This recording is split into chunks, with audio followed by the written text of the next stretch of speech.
Maybe? Yes. Okay, very good. Namaste. Namaste. Hello, all good people. I thought I'd make a little brief video about this fasting thing. Why? Why not? I kind of get a feeling. I was honestly surprised. I was surprised that Brother Morpheus 2 came up with this. And I was very surprised to see some people actually going to do it. What's the matter with you people? It's actually, that's too cool. I'm thinking it's very great. So I just thought I'd say a thing or two, and at the very least to say thank you. It would be so cool to be part of a group that's doing fasting to various levels. So it's great. Looking at you guys, I have a feeling this whole video thing's probably superfluous because you guys look like you know what you're doing, But I'm going to go ahead and throw a few things out anyway, just in case, or maybe just to add, my perspective on a few things. And I would love for you guys, hopefully, to send some too, give your perspective on it too, because we're thirsty for knowledge, aren't we? Yes, we are. Oh, there's my tea. Hang on. Green tea. Yes. Drink a lot of it. It's good for you, they say. And I guess the science backs it up. So, yes, I'm Rick. I live in Tulsa, Oklahoma. I'm a 55-year-old man, and done the fitness thing on and off for 40 years.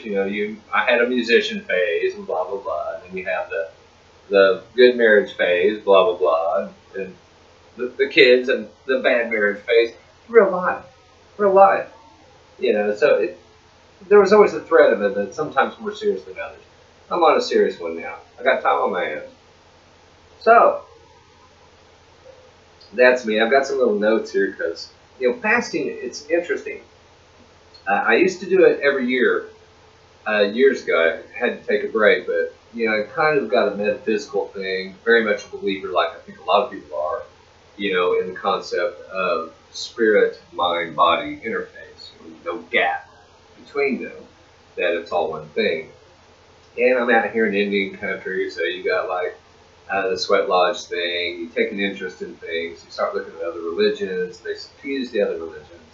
My little icon thing's got a Buddhist thing, so Eastern ways have a big appeal to me. And so you get into doing it that way.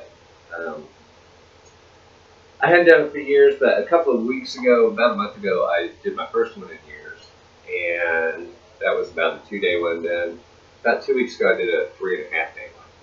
So it's very interesting. It's just the whole process. You get a lot out of it, but even just for the spirit mind things, that will happen. I was thinking, evoked or not evoked, and we're doing it, I think, more for a fitness thing.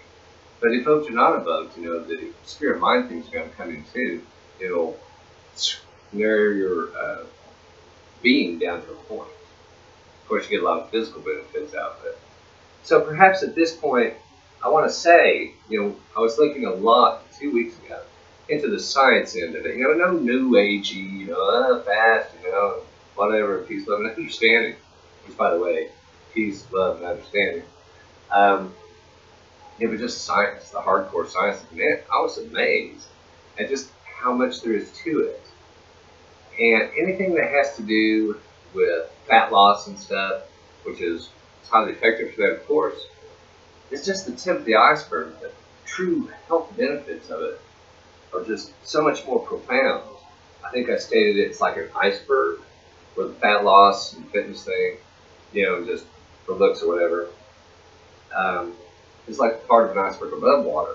And the major health benefits and stuff to it are what lies beneath. So I highly encourage anybody to check out, the hardcore science YouTube stuff on fasting. And to me, it's fascinating. It really is. So, just to further word on it, one of the most interesting things that I heard about it was that if you look at the history of organisms on Earth, and let's just take it from the mammals, you don't have to go all the way back to cells, back 4 billion years ago, but we have a evolutionary biological systems built in to where fasting is a natural part of hominid, humans, heritage, and then back beyond that, if you think about it, like life on the Serengeti, you know, lions, I guess tigers don't live out there, lions and then cheetahs and stuff like that, you don't necessarily eat every day. It's catch as catch can. Our old ancestors, the same thing. This whole concept of 3 squares a day, breakfast, lunch, and dinner, that's really honestly a pretty relatively new thing.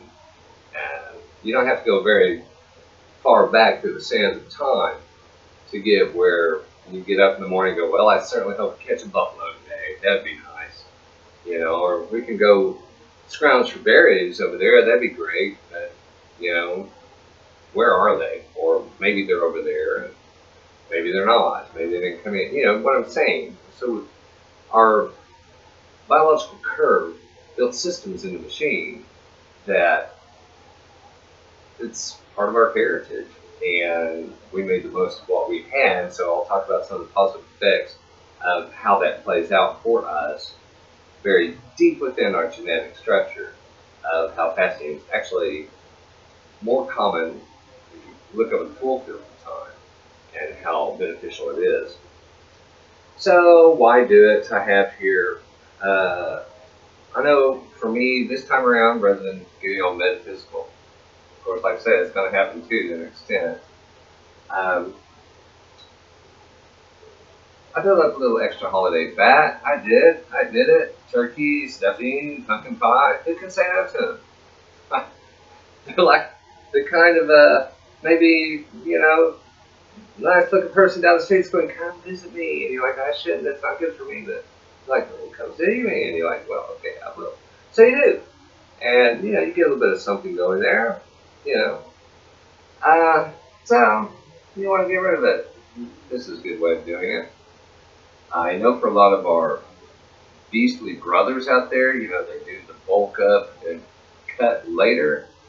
For me, it just, I mean, look at me. I'm not a very big guy. I weigh about 150 pounds. And just my natural predilection, if you take a scale from Bruce Lee to Arnold Schwarzenegger, I like the Bruce Lee thing. You know, I like being kind of light and quick, and it just suits me better. Plus, it's fun to just go, whoa. I have no martial art training, but it's fun to go, whoa. It is, try it. Okay. So, it's a good way to burn fat. Some of the deeper things in there is, and this is where it gets into the hardcore science, it's very helpful for heart disease, diabetes, cancer. It kind of does a body purge, which was one of the most fascinating things to me. As your body is going, okay, well, you're not eating. Damn it, man. It starts a purge. And it just starts getting rid of cells systematically wide. You know, systemically, that's what I was looking for. Everything. You know, if you do it long enough, your heart starts shrinking, your liver shrinking, your lungs shrinking. And you're shrinking everywhere because you're jetting off these cells. Because the signal is, he's not eating, they're not eating. Let's have less machine to feed. So it just starts purging cells. But it does it with differentiation. It doesn't just start grabbing any cells. It, you know, does a scan, and it's like, okay, let's take the worst ones of the lot here that are still maybe 2/3 working, maybe halfway working, but just get rid of them. Get rid of them all, you know. So during the fast, you just have this cell purge going on. But it's also sending a heads up to stem cells in your body to go prepare. Because in case this person starts eating, we're going to, en masse, start generating brand new prime condition cells throughout all the systems of the body. So if you look into fasting, helps reverse aging, you know, stave it off, then that's the mechanism to that. Is you just get a huge body-wide cascade of brand new fresh cells. It's kind of amazing that way, isn't it? I thought so. It's pretty incredible. So yes, and then I had a note here for the evolutionary biology. I guess that's nature's way of going, well, if you're going to starve to death, at least I'll give you something for your quarter. Personally, for me, I think you guys are like veterans of fasting. You just kind of have that eye of the tiger thing working for you. But if you haven't before, or if it's been a long time, from my perspective, the first 24 to 36 hours are a bitch. You got to drive, an eating drive, like you got a breathing drive, sex drive. These are drives. They're not just fancies of the mind. It's your body going, yes, I am part of this mind, spirit, body interface, and I'm talking to you. And it's really going to be pesky, let's say. But the good thing is, that's where spirit and mind come in, because each goes to mind. Focus and just discipline, which is great for all of you guys, because I saw each and every one of you. It's just a different color of discipline, because obviously you guys have a lot of that for your gym. I mean, we all know the story, just make it bleed in there, relentless. And you guys are all very good shape. So it's just a different color. You just got to have the same eye of tigers applied to that. For me, I noticed that within that 24 to 36 hour period, which was better, blah, blah, blah, when I did the second one about 2 weeks after the first one, wasn't quite as severe, makes sense. But there's a shift. And kind of the science indicates that too. Your body sucks all the glucose in the normal feeding system, eat food, produce glucose, suck it out, cycle.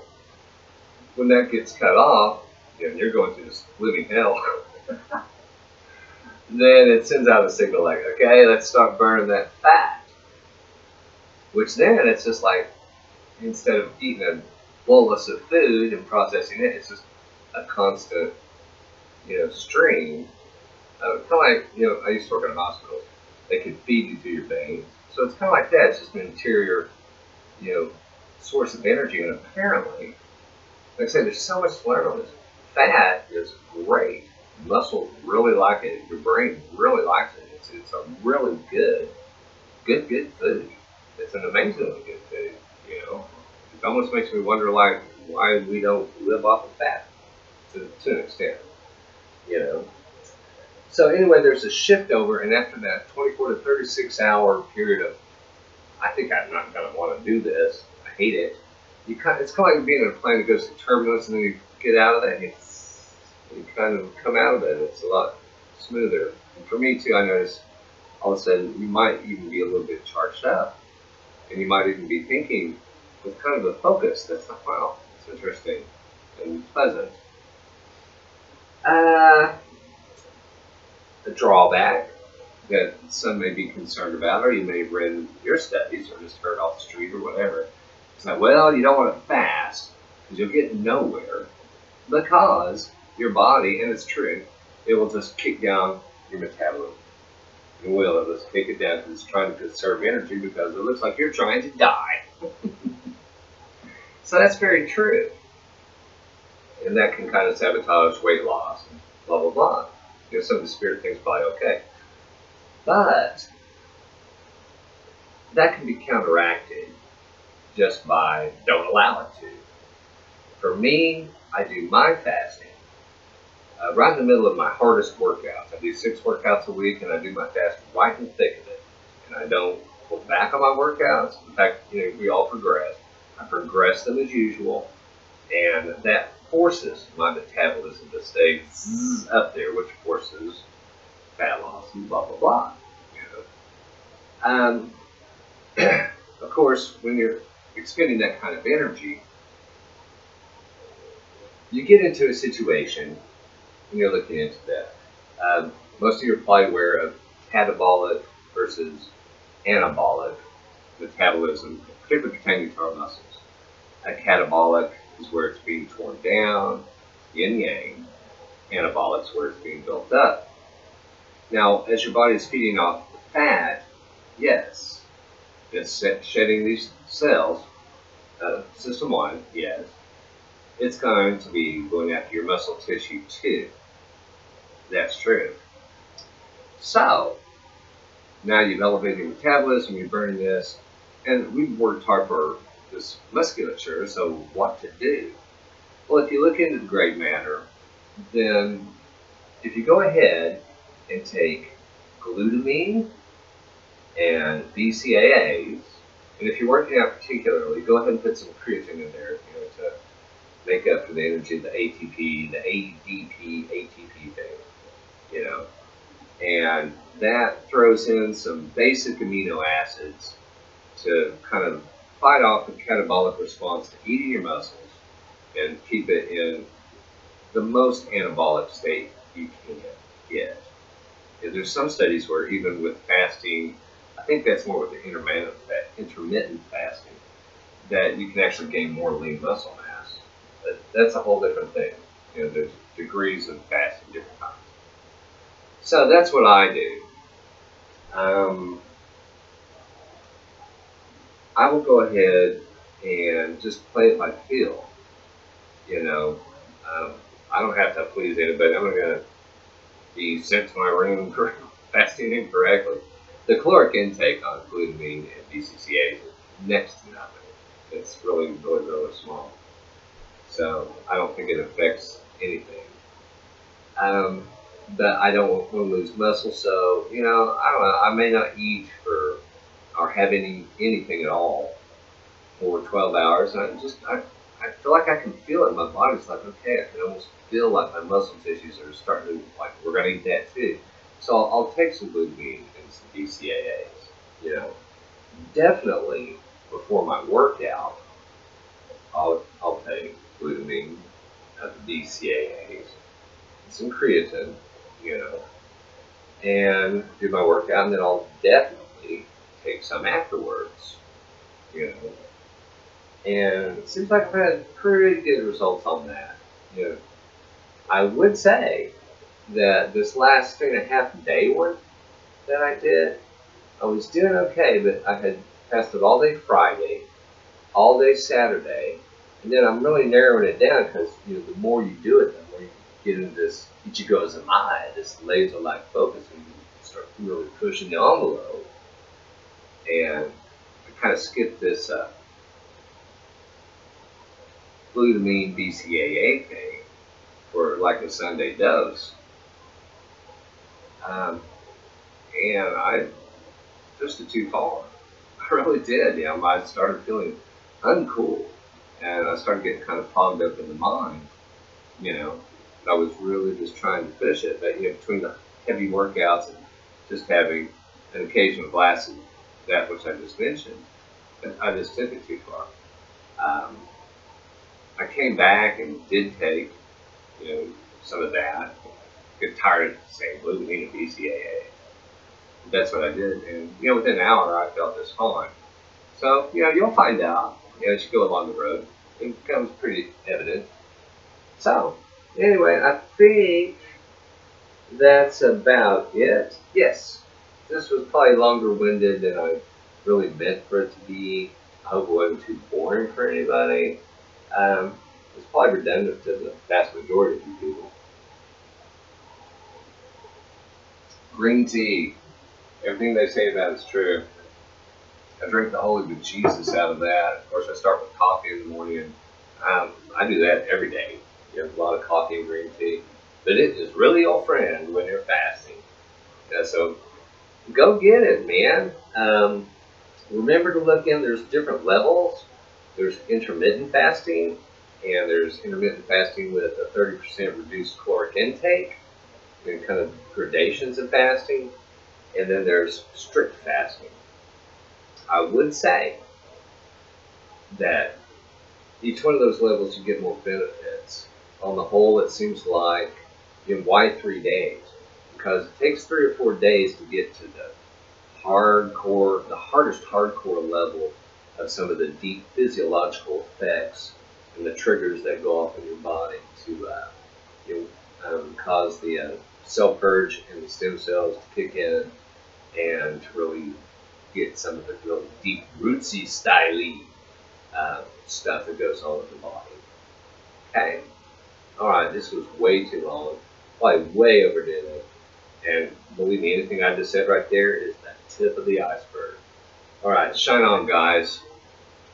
We take our warrior spirit into the planes of the spirit, the mind, and the body, and we reap great rewards by our efforts.